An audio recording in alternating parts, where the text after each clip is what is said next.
All right, so hello everyone. Welcome to today's webinar session. My name is Kirsten. I'm part of the customer success management team here at Empower, and I will be your host for today. Joining us is my lovely colleague Amon, our expert speaker for today, who will be talking about the template management, the importance or the significance of template management for ensuring brand compliance. Before I hand over to Amon, some just basic information about the webinar. The session is supposed to last around 45 minutes. Amon will be presenting for around about 30 minutes, and then we still have a lot of time to answer your questions. You can always post your questions in the Q&A section. You can also post them anonymously. So feel free to fire away and to post as many questions as you like. This webinar is for you. And there are also no silly questions. So feel free to post as many questions as you like. The webinar is being recorded. So if you miss some parts, you will probably also have the chance to revise the webinar later. Okay, so I will now hand over to my colleague Amon. Perfect. Welcome from my end as well. Kirsten, I'm going to need you for a second. This is the first time Kirsten and I are working with this tool, so just to ensure that my screen sharing works correctly, I'm going to share my screen and my presentation. 1 second. Share.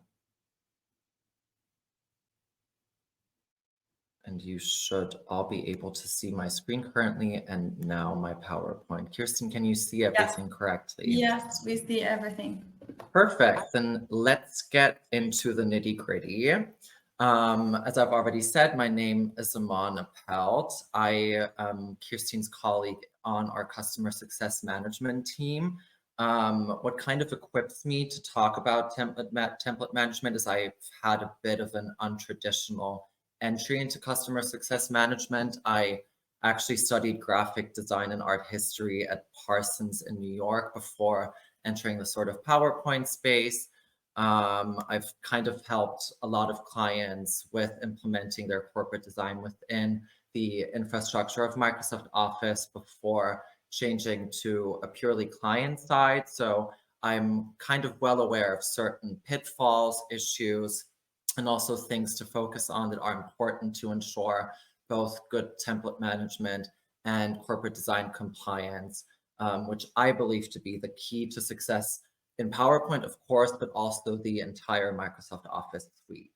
I actually separated this presentation in different parts. I'll start with why I think or we think corporate design matters as a whole.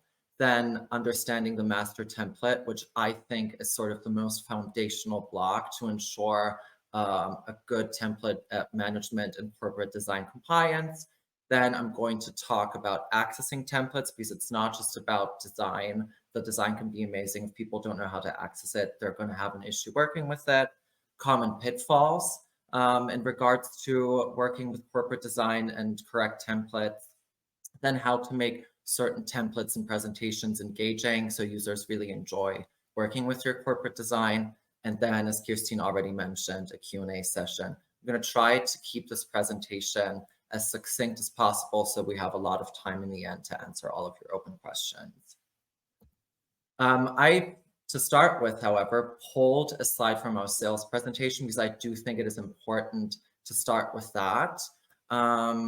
There are some numbers which I always find very interesting, mainly being that on average per employee, it takes 2.5 hours a week of just employees reformatting slides.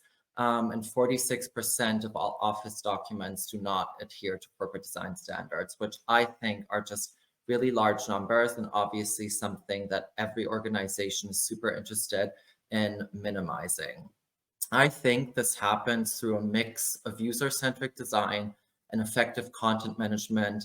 That like as the smartest way to reduce these numbers. And that is exactly what I'm going to talk about today. Let's start with why corporate design matters. First of all, I mean, we're all hearing about it constantly, is obviously corporate design in regards to the brand. It strengthens the brand identity and also the professionalism communicated by your brand. It makes your brand present as coherent as a whole rather than a few separate pieces, and therefore it makes all the assets just look more polished simply by being in your correct corporate design. Then also coherency. This really feeds into sticking to the brand. It ensures consistency across all internal and external presentations. That we see this often with assets that are created by different teams. They sometimes can not be as congruent as you want them to be. That is obviously something you want to mitigate by a very, very stringent corporate design that is present not only in different external communications, but also internally by different teams or communicated to different stakeholders that are external. Something that I want to talk about here is actually a design principle. This is something that might be fun for a pub quiz. There was this art and design theorist, Franz Kafka, who developed a thing called the Gestalt principle. The kind of motto here is the whole is other than the sum of different parts. Now, what does that mean? The principle sort of describes similarity, closure, figure ground, symmetry, continuity, proximity, and common fate.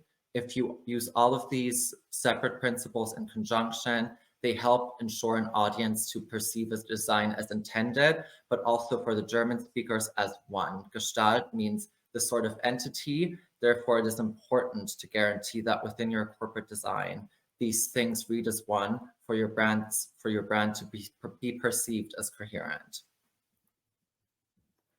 Then also brand image. It reflects an organized and unified company image through visual communication. A stringent corporate design makes assets look more considered in a quick and simple manner. Sorry. And lastly, very simply put, it avoids confusion. This confusion can often be caused by mismatched fonts, colors, or layouts. A coherent brand makes it easier for all stakeholders to work with brand assets. This confusion in my daily work, I often see in things as simple as someone using a really old presentation and then users thinking certain numbers on a presentation aren't current. Now, obviously, this does not really pertain to the numbers themselves, but the design. It's a visual marker that people often get confused, and then this can lead to a whole big waste of time, which obviously you want to avoid so as to be as effective as possible. The importance of these things, I think, is you can always very simply see if you take like a brand motto and you typeset it in a different way. Here, I've chosen, if you're not aware of it, the typeface and motto of Volkswagen.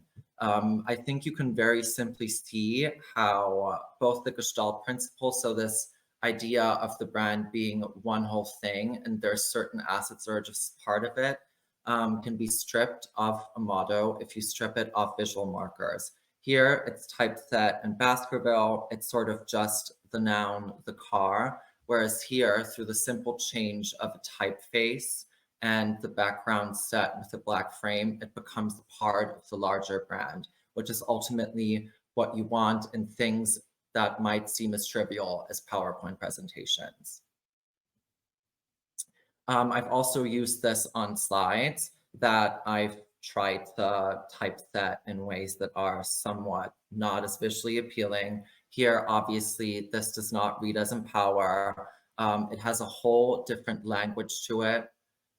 Through the simple change of typeface here, you can already see how that tone of voice you had in the slide before changes immediately.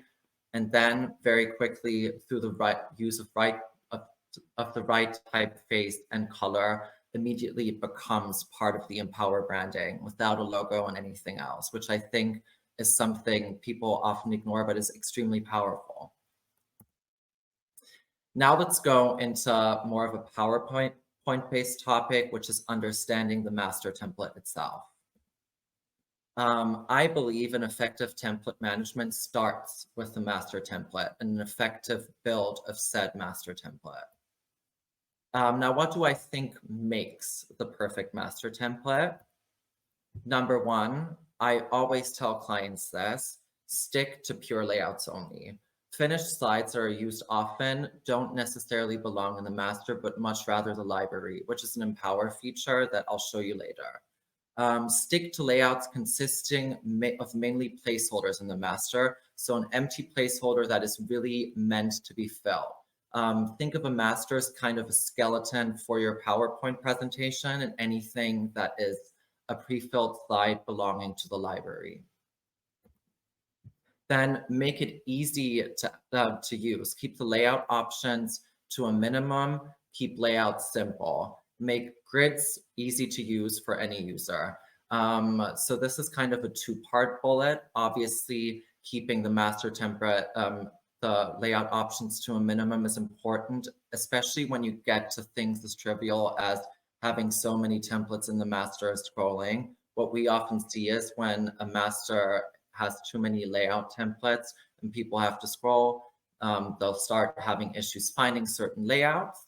And then making grids easy to use. I have brought an example as well for this. What we see often, especially working with agencies that mainly work in the print area of graphic design, is these grids. They were developed by Swiss graphic designers in the 20th century. They're mainly, as I've already mentioned, from the world of print, and they're meant to guarantee the Gestalt principle and a coherent visual feel if people use a lot of different text boxes, like especially pertaining to size and image sizes. What will happen if you typeset objects to these grids is a printed book, for example, will still look visually coherent. Now, the thing is, that's often ignored, is that obviously in the space of PowerPoint, especially when you're working in a large corporation, you're not dealing with graphic designers. Even if you minimize a grid to this, which is how it would look, and there's obviously a lot more different options of using the grid, it can often become extremely confusing to users to use that grid. And then what happens is they'll just opt to not use it at all, because if you have too much on your slide, at the end of the day, it becomes meaningless. That's why I recommend using a super, super simple grid that literally just highlights the content area, the area for the title, set the title as a placeholder. That's usually when I see the most successful use of a grid. Also, something that you can see here is I've decided not to use margins inside of the text boxes. This also often helps users who aren't well-versed within PowerPoint to be able to align much better. They don't have to reset anything, and if they align the different boxes and placeholders, the text within them will automatically align. Then make it seamless. This is something that Empower really helps with. Empower always opens the standard master template first, the one that you've set as your corporate standard. This guarantees a blank canvas that adheres to your CD guidelines. This is another pitfall we see very often. When this template doesn't open automatically, when users try to do something that they originally think is quick and dirty, but might in the end get distributed to much more people, they kind of sometimes opt for the Microsoft Office standard, and then that standard template gets distributed. That is not something that we want, which is why one of the most important tools I think in Empower is the master opening automatically, and also the option for users to set their own default master within the choice of corporate design compliant masters. And then lastly, consider change. Sudden and intense rebranding efforts can lead users to opt for what they're used to. So I think making change incremental, and also when you're rebranding, basing the new master template, even though it might be visually rather different to your old one, on the layout of the old one can really help users to entice them to work with the new template and not opt for old presentations that they find easier to use or that make them feel more comfortable. Now, going to accessing templates, something that I've already mentioned earlier with the Empower tool of like the master opening. I think the motto here should be make it harder to fail than to succeed with clear organization and good communication. I will go and show you the Empower ribbon really quickly to really underline the points I'm making on this slide. First of all, you can use the slide drop-down to insert a new slide or change the layout. Now, this is something that a lot of users will be familiar with because it is a function native to PowerPoint. You will also find this within the Empower ribbon. You can access the slide drop-down, and then here, the function that everyone knows from PowerPoint, insert either a new slide from your corporate design compliant master or change the layout of an existing slide within the presentation. An underrated tool, I find the reset tool. Telling users before finishing a presentation to really reset the slide can sometimes really mitigate a lot of mistakes that have been made during editing said slide. Then you have quick availability of different masters via the new button. You can find this here on the very left of the Empower ribbon, and it will automatically take you to all the masters you have. This is also where, for example, you have a user working in a different division and they need to have a standard master that is different to your corporate default. The user can decide by right-clicking a master to set as their own default master. So for them to always have a blank canvas that works for them, but is still compliant to your corporate design.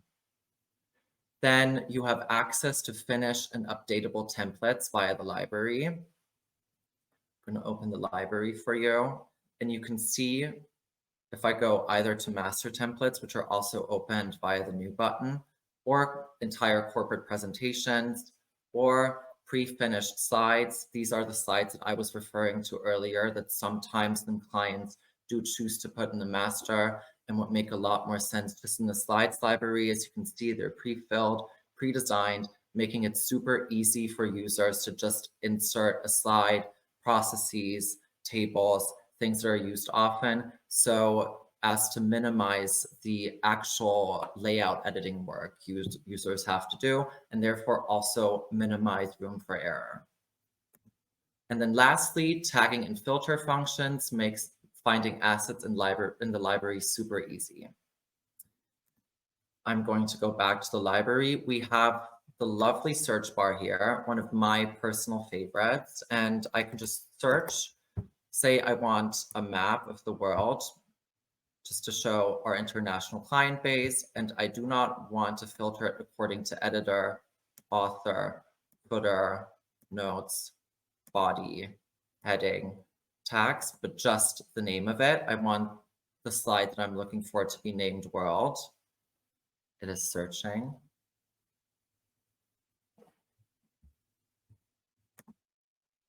So now I have all the assets that live in my library that are named world, but then as I've mentioned, I don't want anything but slides. So I select slides and immediately I have all the world map slides that I need and that I can insert. Telling users how to use this function, I think, can be an absolute game changer and users actually utilizing your library, but then also not using, say, old presentations they have and like picking and mixing from old presentations, but much rather choosing the library because it is just a super easy way to navigate. There's also a tip I have in terms of tagging.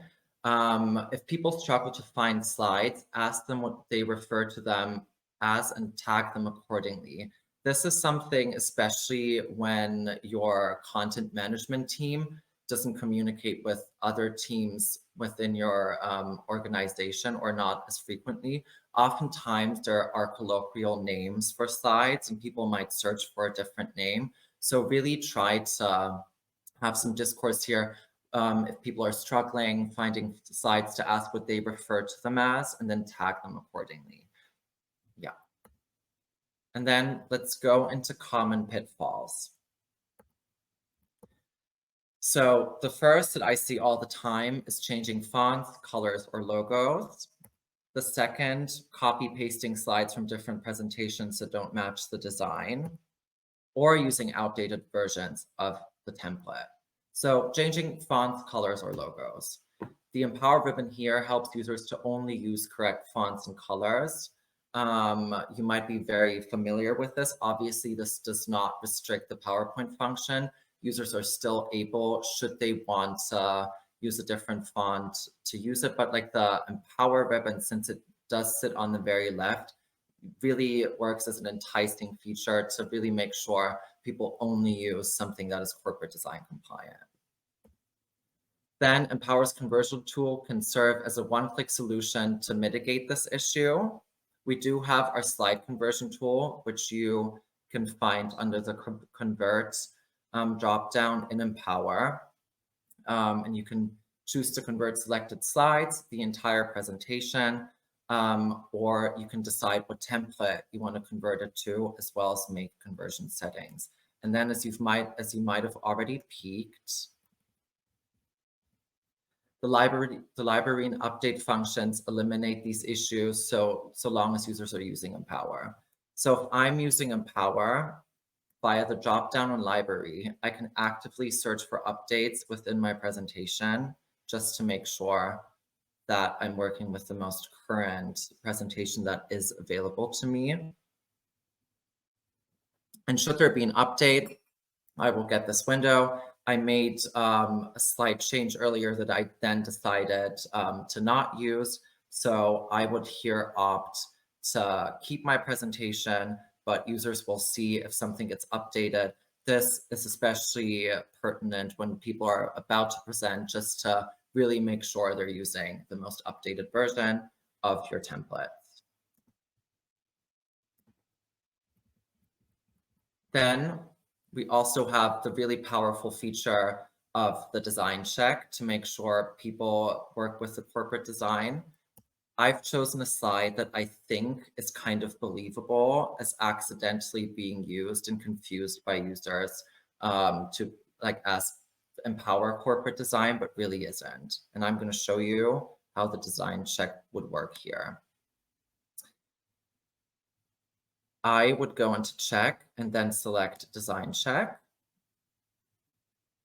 And I would see, you can either sort it by type. Here I want it by slide, the explanation being, as you've already seen earlier in my presentation, I kind of made some design errors that were conscious. So I only want to correct the ones that are sitting on this slide as demonstration. So number one, I have the font. I think Segway, which is the font we're using, often gets confused with Arial. And for users that aren't as trained, this might look the same as Segway, even though it is Arial. So I can choose to correct it because it is not our brand compliant font, and then change it to Segway Semi-Light. In one click, all of my text is now reset to Segway Semi-Light. Then the font color, I used the wrong font color, and I can choose to replace it here, say with the gray anthracite, and then change it.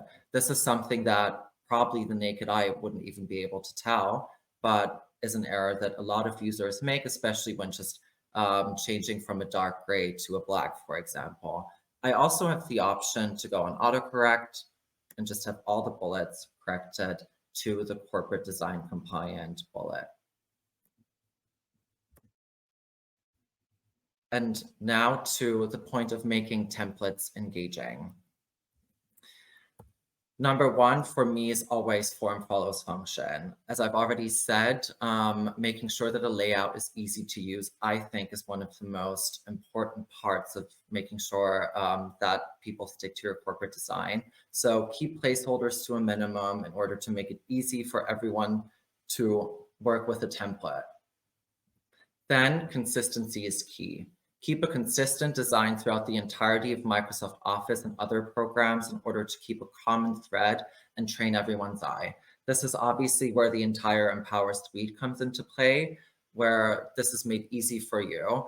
I cannot stress this enough. If users are getting used to a corporate design, what happens kind of naturally is they also will spot errors more easily. So having a very congruent design across not just the Microsoft Office suite, but also all other assets is paramount for users to be able to work with a corporate design.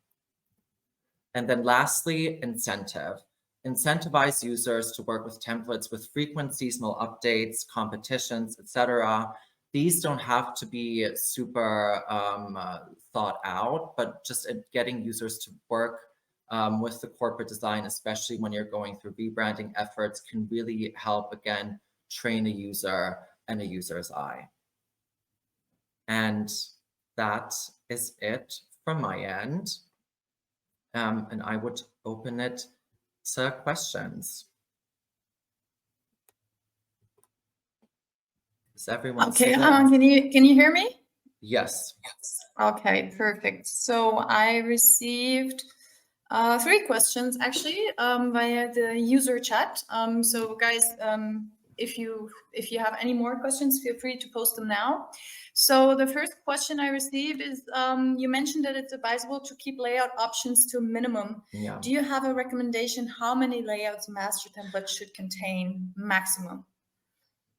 I mean, it's always hard to give a firm number. I think it really depends on a couple of factors. Number one, if you're going through a rebranding effort, if it's not just like a completely new PowerPoint template, I would say make the first factor how many templates the old one has. I personally wouldn't go over 20 layout templates within a master, because I think at that point, users again are enticed to kind of use it as a library. So yeah, round about 20. I always think the less the better. Yeah. Okay, perfect. I hope that answered your question. Next one we have, let me take a look. We're planning a rebranding for Q3 2025, so very soon actually.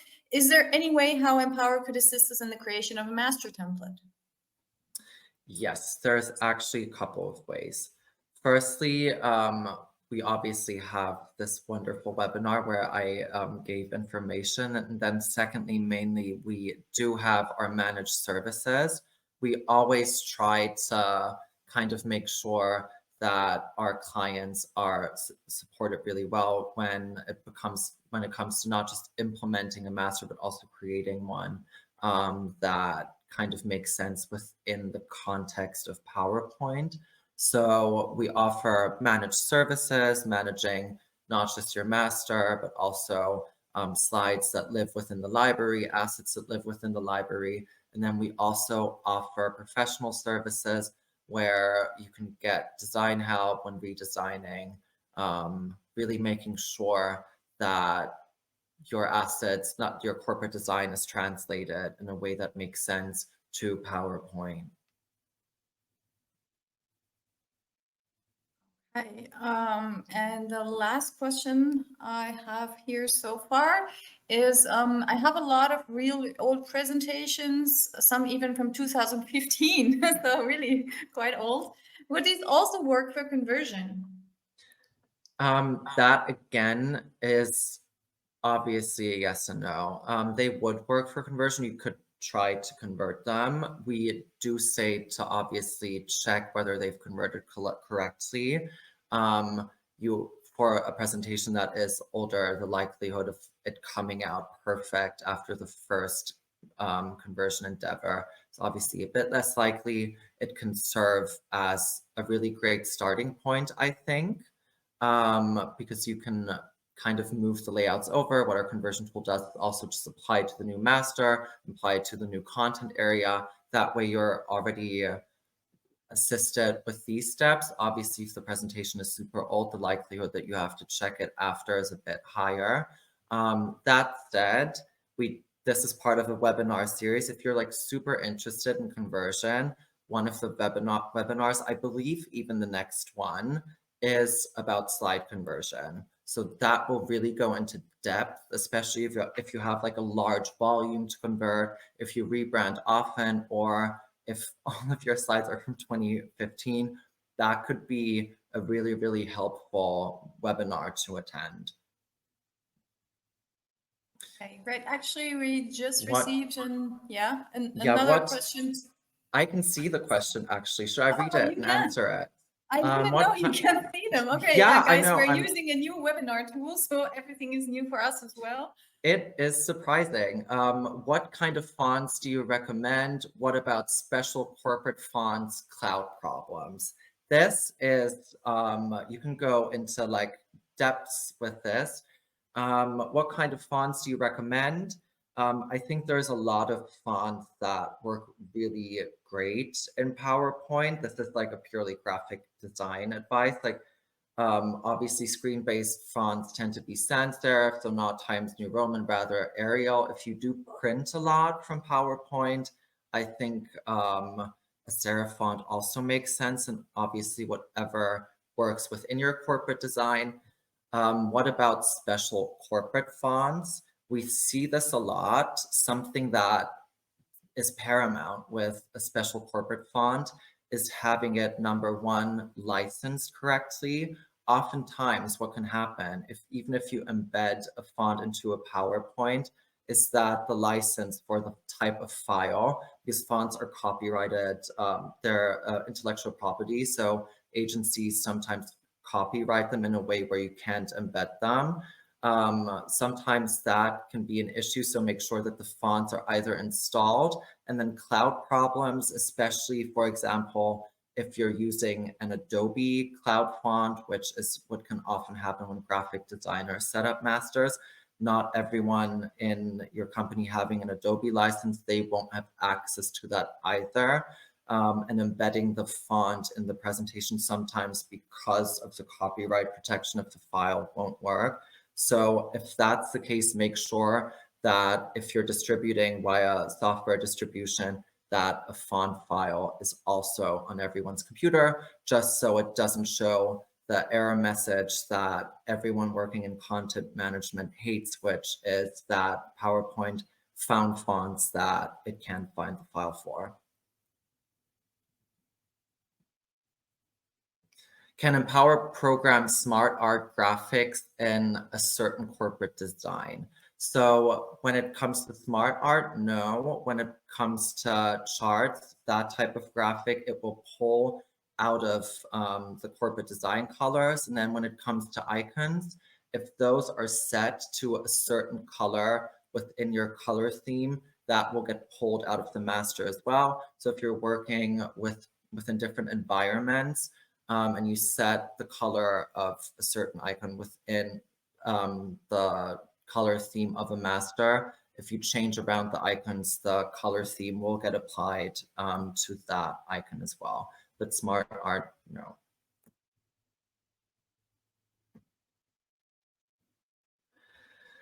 Does Empower also offer trainings for companies on how to use a PowerPoint template properly? We are not using the Empower integration yet. We have offered them before. In terms of our product offering, I would pass that question on to Kirstine. Kirstine. Yes, so basically we do offer training sessions that are also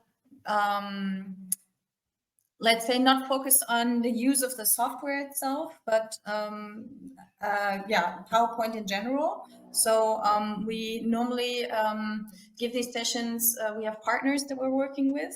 So yeah, if you have special needs, just reach out to your customer success manager, and then we can, yeah, we can just draft an offer for you.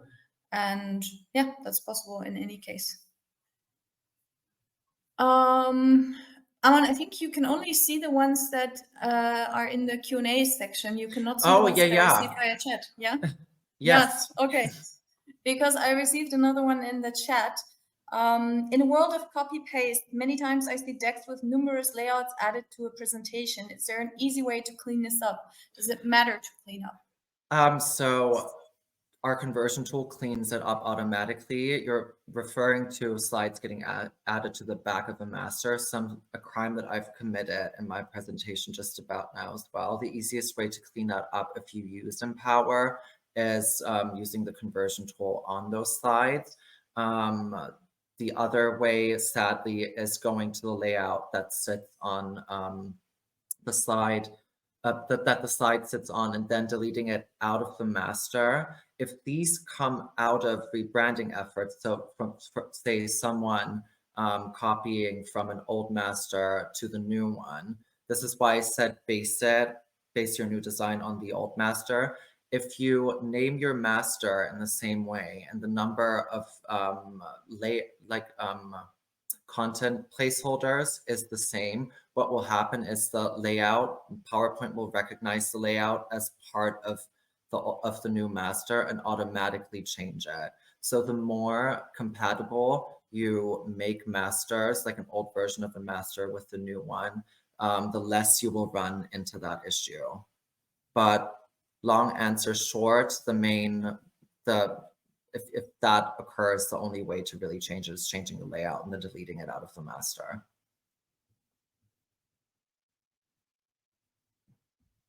Okay, and then another one, is it possible to integrate corporate colors in Word and Excel by using Empower too? Yes. Yeah, very brief answer. That's a very brief answer. Yes, that's why I was saying then obviously the most successful use of it is using it throughout the entire suite, because you're actually guaranteeing that people are using the right colors.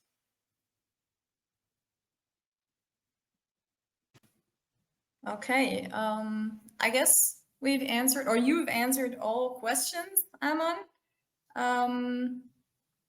Yeah, no more questions in the chat, no more questions in the Q&A. If you happen to have another question, maybe you also need some time to digest the webinar, you can always write an email. Okay, there's actually another question. Oh no, it's just a thumbs up. Thank you. Feel free to drop us a line. Your customer success manager will always be happy to help. I hope you enjoyed today's session. I hope you learned something new, received some valuable insights into template management. So thanks for joining today. Thank you, Amon, for presenting. You're have welcome. a lovely afternoon, everyone.